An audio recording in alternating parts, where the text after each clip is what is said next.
welcome. Thank you. Thanks Thank for having me. Pleasure. It's great to be here.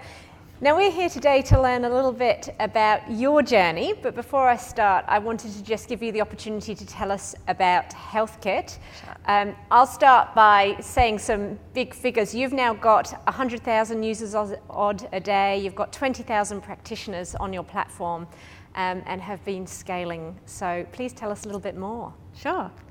Hi everybody, I'm ALISON HARDACRE. 5 years ago, together with my business partner Lachlan Wheeler, I founded HealthKit, which is a global platform in the health space. So we have multiple customers, but ultimately our customer is the patient. We want to make health better for everybody. So part of what we do is we run doctors' practices, so appointments, patient records, customised to any profession, invoicing, and invoicing in healthcare, it's not sexy, but it's very, very complex. And if you can fix that for practitioners, then you're saving the health system a lot of time, energy and money. And then we also do financial reports.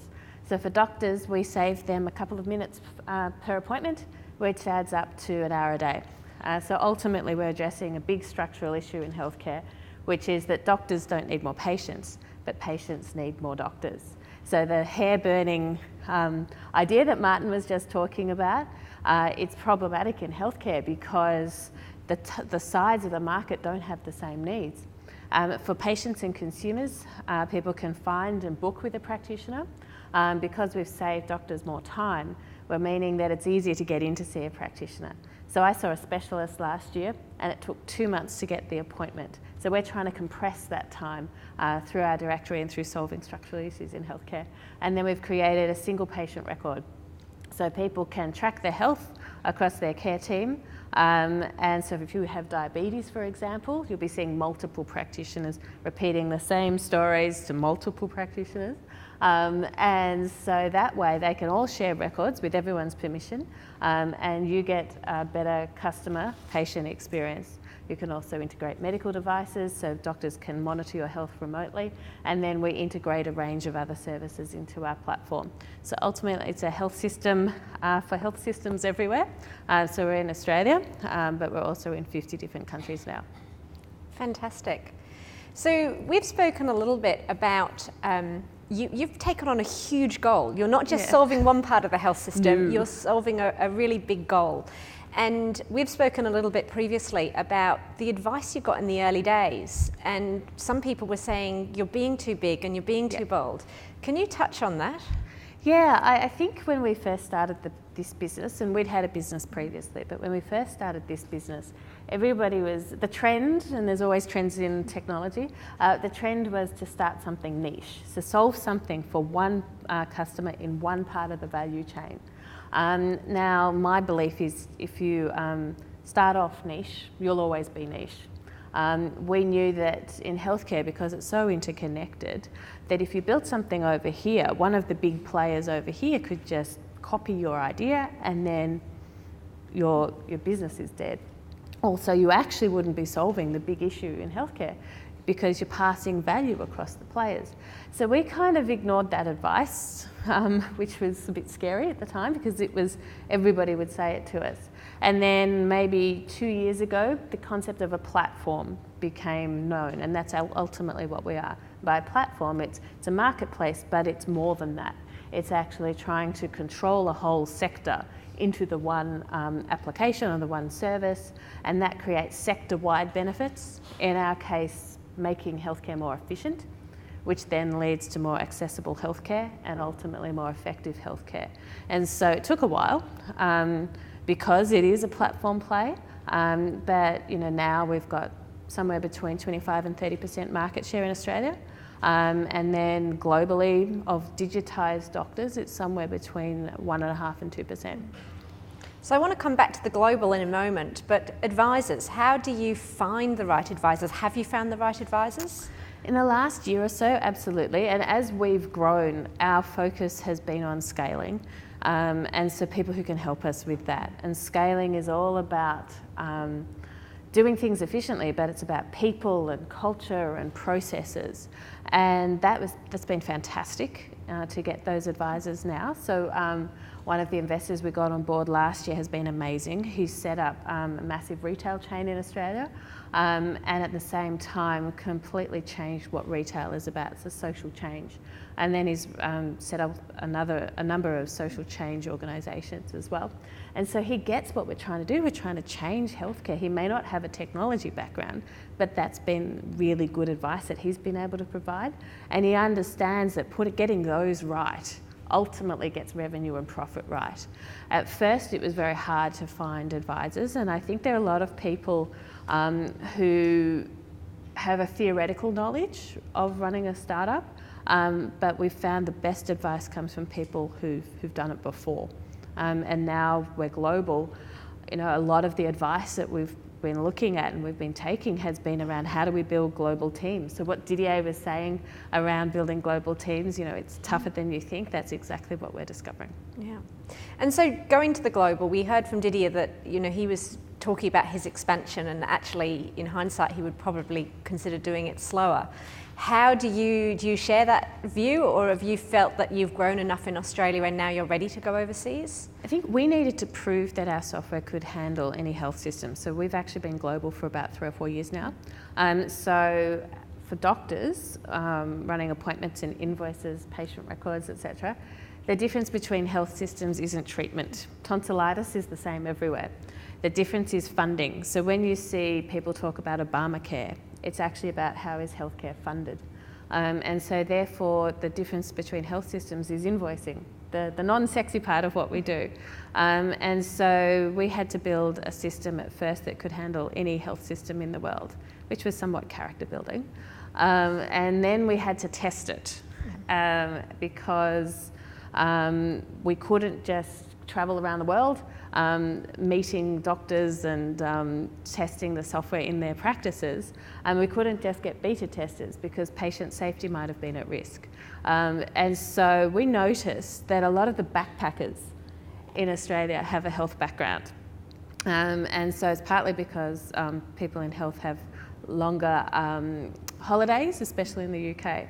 And so we sat down with them, and for the price of a beer, we would get them to test the software. And so I don't drink beer. I think alcohol is wasted calories that should be spent on chocolate. And so, hello, Cyan. Yeah, good news for Cyan.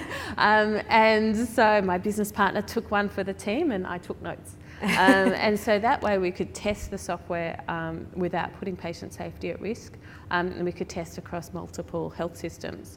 And so then when we started to get customers, we knew that the software would work for them. And so everything has been about proving HealthKit for the next step. And so even starting in private practice, it has helped us move into other areas of healthcare, which is great.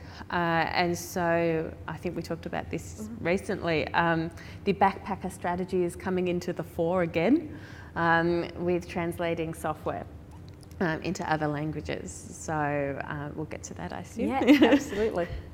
And so talk to us a little bit. When you started the company, were you global from the first day? You knew this was going to be a global business. And how did you think about tackling that global problem? Okay, so to go back, myself and my business partner had another business for a couple of years. It was just in Australia. And it was a different model. I think it was probably, if we kept going with it, it would have been moderately successful, but it would never have had global market share or anything like that. And it was similar to what we do, but so in the health space. So that meant we understood our sector very well. And we'd both had experience in the health sector, so we also understood from that point of view. And so when we went global, when we decided to build HealthKit, we wanted to build it to be global and build a very large data set that could be anonymised and used to cure diseases. So we knew that there was power in the data. And so it's completely different to what we'd done before, and we had to completely throw out everything, but build it to be global from the start. And so that saved us a lot of time now. Because if we had have just built it for Australia and then decided to go to New Zealand and have to rebuild it, we'd eventually get to Canada in 20 years' time. So we had to build the software from the start to be global. but we also had to separate out the product from the go-to-market strategy. So the go-to-market strategy has been country specific, but the actual product has not been. It's been global from the start.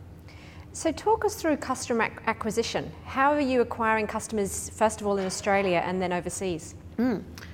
So people are really surprised by our cost of acquisition. It's embarrassingly low. So our cost of acquisition for a practitioner, for example, is 47 cents. Our cost of acquisition for somebody to use our directory or to sign up to use our single patient record is significantly lower than that. Whereas in our market, say to get a doctor to use software, to use even say an FPOS facility, the cost of acquisition can be $1,000. So we saw that as a platform, we had specific assets that could be used. So our directory is also a segmented database. So it's segmented by practitioners, by country, by practice setup, a range of things. And so we built an EDM system that could target any practitioner anywhere in the world. And so we send highly targeted emails. And what that does is builds buzz and gets people to sign up. So to do that successfully, if you're going to use EDM, the email has to be remarkable, by which I mean able to be remarked upon. So I don't think, hopefully the emails don't have any grammar mistakes. That would mortify me and my mother. But they're nothing special. It's about the offer. So it's about the product, what it's solving, the real problems and pain points, and the pricing to back that up. And so because it's email, it's also global. In the first business, and this was our starter business where we learnt a lot, I would go around to practices and demonstrate the software. So say the practice was out in Ringwood, I would drive out to Ringwood, which would be an hour, then I'd do the demonstration, which would be an hour, and then I would come back. So that's 3 hours for a sale of something that might be worth $100 a month. And so demonstrations like that don't work for any SaaS product, I would suggest. Because you're paying by the month and there's generally not contracts. And so it was also a high touch sales model, which meant people assumed we would have high touch service. And so when we went global, we obviously couldn't go and visit every practice in the world, so EDMs were fantastic to be able to be global. And have you ever thought about investing more? You say it's embarrassingly small figure, Yep. but have you ever tested that and gone down and thought, well, we should invest more in marketing, or is that something that you are quite comfortable with your growth rate at the moment through your EDMs? Well, we grow between 1% and 5% each week, and so we have a globally significant market share. We are changing up the marketing mix. I think as startups, people need to separate out sales and marketing. So sales is getting customers to sign up, and then there's a marketing, an awareness effect. Awareness building might be, in our case, going and having an exhibition at a conference, which is what a lot of advisors told us to do, but it's incredibly expensive. We did it with our first product and it cost $10,000 for a week, and you might get 6 sign-ups. And I was at a conference presenting in Sydney yesterday, and they had an exhibition, and I walked around, and poor people, they're just sort of sitting there waiting for people to come, and they might have, Freddo frogs to get people to come to their booth, and that's fine, but it's not actually getting sales, it's getting awareness. And so as a startup, you have to be very clear about that. And so we are expanding the marketing mix, but it will never be going and visiting practices. And tell me a bit about customer service, because we've heard before from Martin about the importance of customer service, and I know it's something that you've really put a lot of effort into.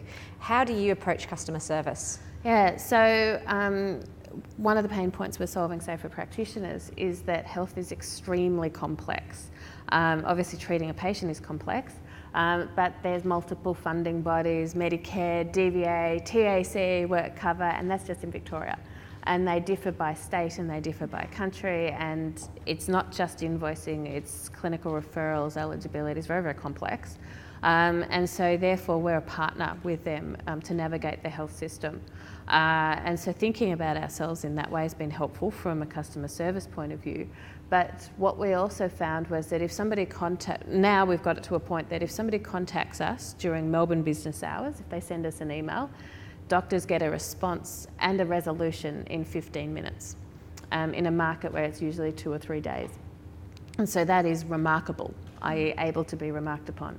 And so that has driven a lot of our sales. So 70% of our customers come through word of mouth. And so we're wanting to replicate that overseas. So people overseas have to email us and we respond. So the response time is 6 hours, which is still better than our competitors, which is 2 or 3 days. So we have people overseas commenting on how good our customer service is, whereas we think, goodness, it's not as good as in Australia. And so because of the customer service, and we've done it with 1 FTE, I should say, as well, dedicated to customer service. Because our service is so good, we've built a community, which is what has been talked about a lot by people today. And it's meant that people are willing, our customers are willing to help us in ways that we hadn't expected. So we always thought that Indonesian would be our first non-English speaking language that we would translate the software into, because myself and my business partner speak Indonesian. Well, that's not how it worked. We woke up one morning and Axel, who's a practitioner in The Hague in the Netherlands, had translated key parts of our software into Dutch. Oh, okay. So our first language was Dutch. And then we've translated into other languages. And then recently we've done Khmer. And the reason was because we had Khmer Medical Association sign up to us and they needed certain things in Khmer and they provided the words. So what that means is because we've got such good customer service, people want to help us and it helps them and then it helps others. So it's crowdsourcing, so to speak. Yeah. Very interesting.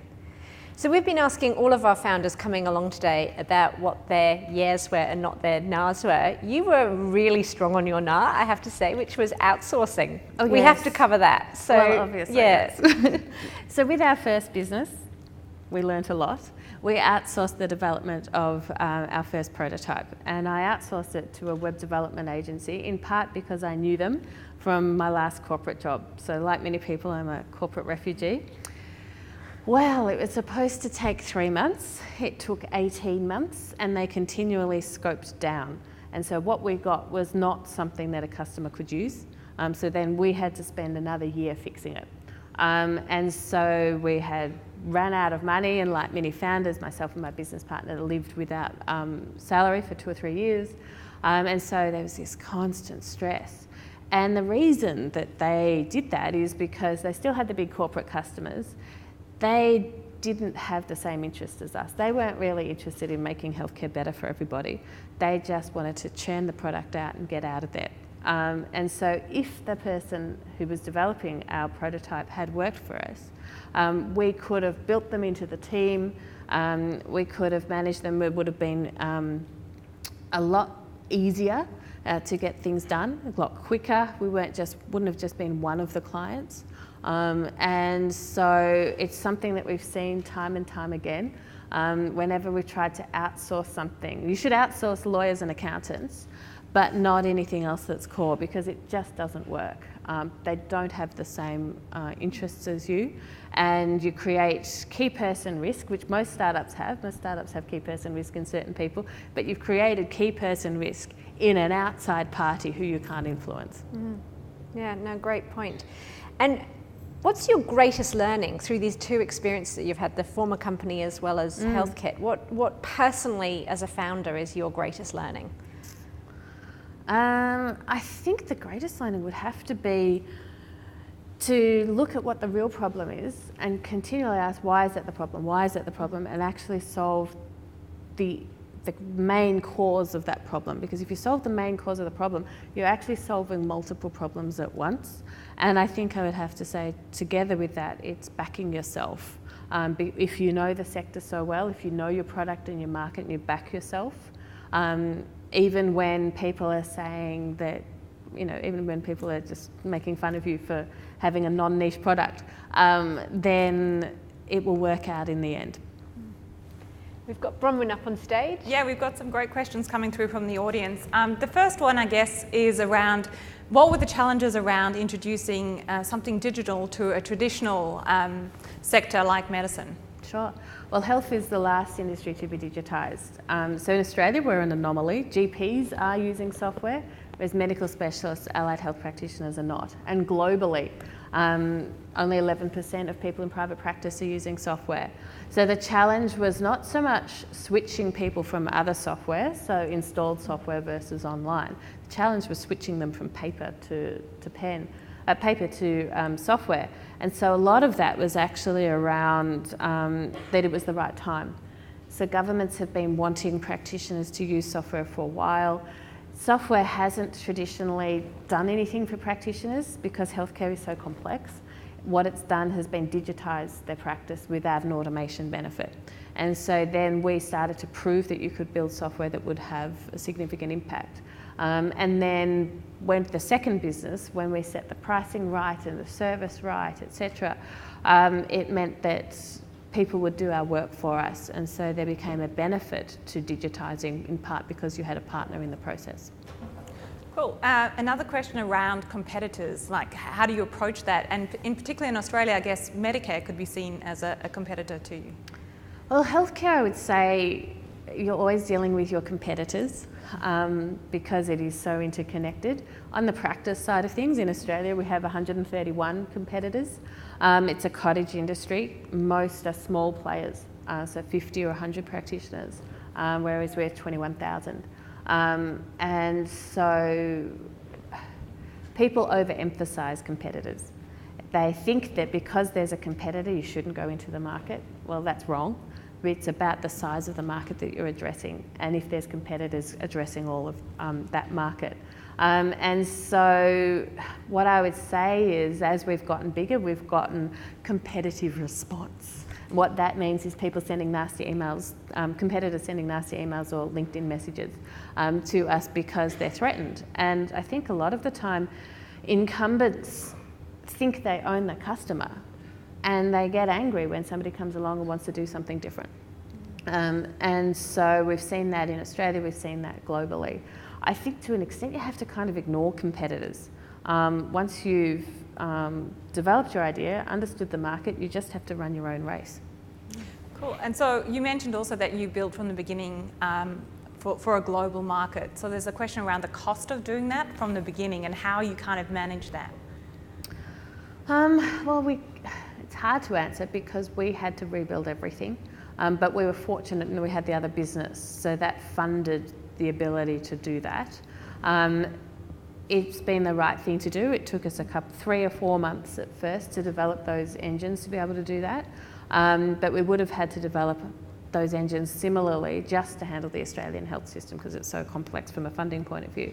And so it was worthwhile putting the time in up front, but at the same time we only had one developer at the time, and that was also a bit difficult.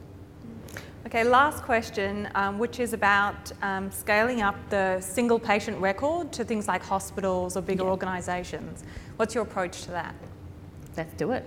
Absolutely. I think Martin was talking about who's the customer, and in healthcare it's a very difficult question to answer, in part because, and one of the reasons healthcare has been so complex to innovate in is that the person who benefits may not be the person who pays. That is the ultimate essence of a healthcare system. I pay for your healthcare, you pay for my healthcare, so that I can go out and work and so that I can become better and not infect you with my diseases. To getting it right down to the nitty-gritty. And so that makes it very difficult to define who the customer is. So, but we've defined it, we're all about the patient. We're all about making healthcare better for patients.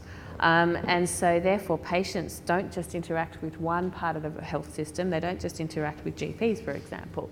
And so building software that is customised to any profession and customised to any sector has been very important. So we've done that right from the start. So it's knowing the ultimate goal right from the very start, which is to be a health system. So a country like Fiji, for example, could pick up our whole system, and it could become the system that powers their healthcare system across hospitals, private practice, aged care, etc.